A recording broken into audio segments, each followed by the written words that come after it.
Мекенибизде saat 18. Ободо сыр маек окуусу. Ар бир мамлекеттин өнүгүүсү үй бүлөөнүн сүйүүсүнөн башталат. Сыр маек берүүсүнө кош келиңиз. Армаңыздар, дактуу армандар, баарыңыздарга ысык салам айтам. Үй бүлөк Окей радиосуна кош келиңиздер. Кутман кеч Сыр маек программасын баштадык. Өзүңүз билгендей, адаттан тыш бүгүн ошол дүйнөнүн булуң бурчундагы кыргызстандыктар менен маектешип келдик эле. Бүгүн болсо ошол студияда отуруп алып, Окей радиосунда сиз менен чогуу Сыр маек программасынын көшөгөсүн кең кылып ачтым. Келиңиздер, бир чай үстүндө отурганда бир маектешели. Үй бүлөк Окей радиосунда ошол жумуштарды бир иреттеп, жазап коюп, жамгырлуу ушундай бир кечте сиз менен чогуу бир маектешүүгө чакырат элем. Колуңузга бир кружкага кофе куюп аласызбы, чай куюп аласызбы? Биз менен отуруп, Окей радиосунун менен чогуу биргеликте болуңуз. Үй бүлөк радио анда өз берүүсүн баштады. Кызматта журналист Канат Алмамбетов, ал эми бизде болсо интернеттин жылдызы деп айтсам туура болот. Эскирларды ийине жеткире ырдаган ырчы кызыңыз 4 тилде эркен сүйлөйт экен. Фатима Серазиеваны конокко чакыргам. Фатима, куш келипсиң. Саламатсыздарбы? Кандайсың? Ден соолук жакшы? Кудайга шүгүр, баардыгы жакшы, рахмат. Эми көрүшкөнүмө кубанып турам. Интернет булактарынан эле көрүп, анан ушул Окей радиосуна чакырып маектешейин деп көптөн бери эле сүйлөшүп жүрдүк эле. Убакыт сааттагы туура келбей, мына бүгүн болгон экен. Жакшы. Анда урматтуу армандар, келиңиздер. Интернет булактарынан Фатима деген кызыңызды ырдаган ырларын көрүп калган болсоңуз, өзгөчө мындай СССРдин учурундагы ырларды бир жакшы кайрадан бир экинчи жашоо берип деп коет экен, жаңылап, жаңыртып ырдап келатат. Анан бүгүн дагы суроолор боло турган болсо, биз менен чогуу болуңуз. Ал үчүн түз байланышка чыгуу үчүн 0312 91 19 19 сандарына келиңиз. Анан WhatsApp'тан болсо 0705 53 16 64 сандарын терсеңиз болот. Анан бизде болсо Facebook'тан да көрүп жаткан угармандарыбызга кол булгалап коелу. Салам деп. Саламатсыздарбы? Жакшы.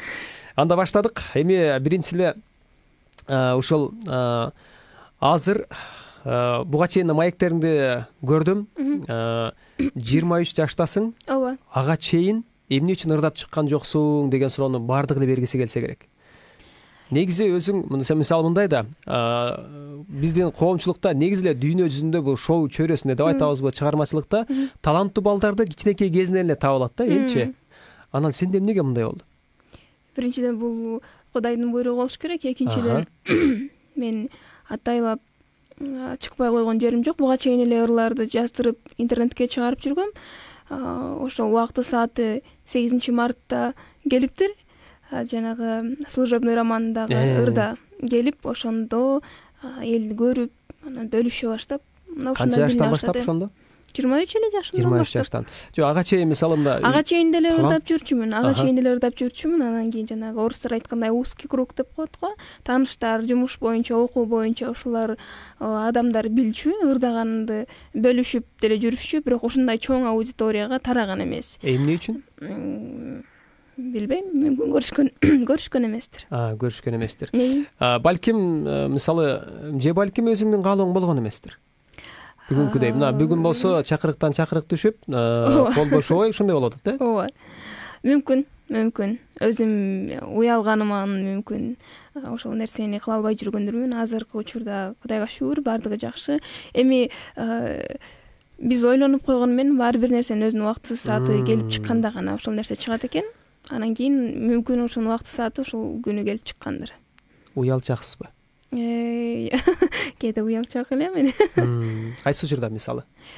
Мисалы Жекичан айтат экен да, мен эч нерседен уялбайм, тартынбайм дейт да. Бир гана укол сайганда анан элдин астына чыкканда тартынам деп айтат да. Мен тескерисинче элдин алдында эгер ырдап жаткан болсом, тартынбайм. Эгер жекеме жеке сүйлөшүүгө туура келе турган болсо, анда кичине тартылуу сезимдери пайда болот албетте. Чыгармачылыкта мына ушундай болуп чакырыктар түшүп, ушинтип аткан жагып атабы?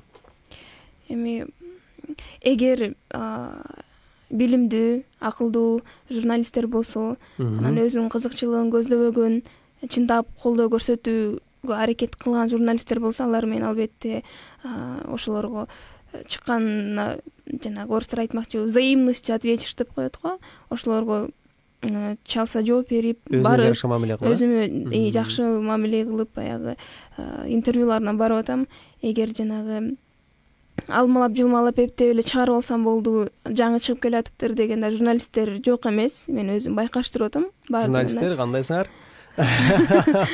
Анан ошондой болсо, албетте качам. Чындап эле качам ошондой нерседен. Мен өзүм ал нерсени жактырбайм. Мага бардыгы чын дилден болуш керек, чын жүрөктөн болуш керек. Эгер жасалмалуулук менен эптеп кандайдыр бир көрсөтүүлөрдү чогултуу үчүн же болбосо баягы рейтингди көтөрүү үчүн болсо, мен үчүн ал кереги жок. Эми мындай дем, баягы кыргыз айтып коет, 5 кол тең эмес депчи. Сөзсүз түрдө чыгармачылыкка келген соң бул шоу чөйрөсүн мындай ашкананы мурун сыртынан билсеңиз, азыр ичинен билип калдыңыз да, деги эле кандай экенин, Шоу деген сөз биринчиден жакпайт. Я шоу бизнес, шоу деген сөздү мен ушунчалык жек көрөм, ачыгын айтайын. Мага эгер искусство адамы десеңиз, мага ошол жагымдуураак болот. Шоу эмне үчүн жакпайт? Мен шоу бизнестин адамы болгум келбейт. Мен өзүмдүн адам ошол буза алгым келбейт шоу бизнес менен. Алысмын андан. Шоу чөйрөсүндө жүргөндөр бузулуп калгандар банда? Мен бузулуп калган деп айткан жокмун го. Жок, өзүмө карата айтып атам. Бузуп алгым келбейт дегенде, эмнени бузуп алгыңыз келбейт анда тагыраак? Искусство деген бул. Искусство менен шоу бизнес экөө айырмас асман менен жердей.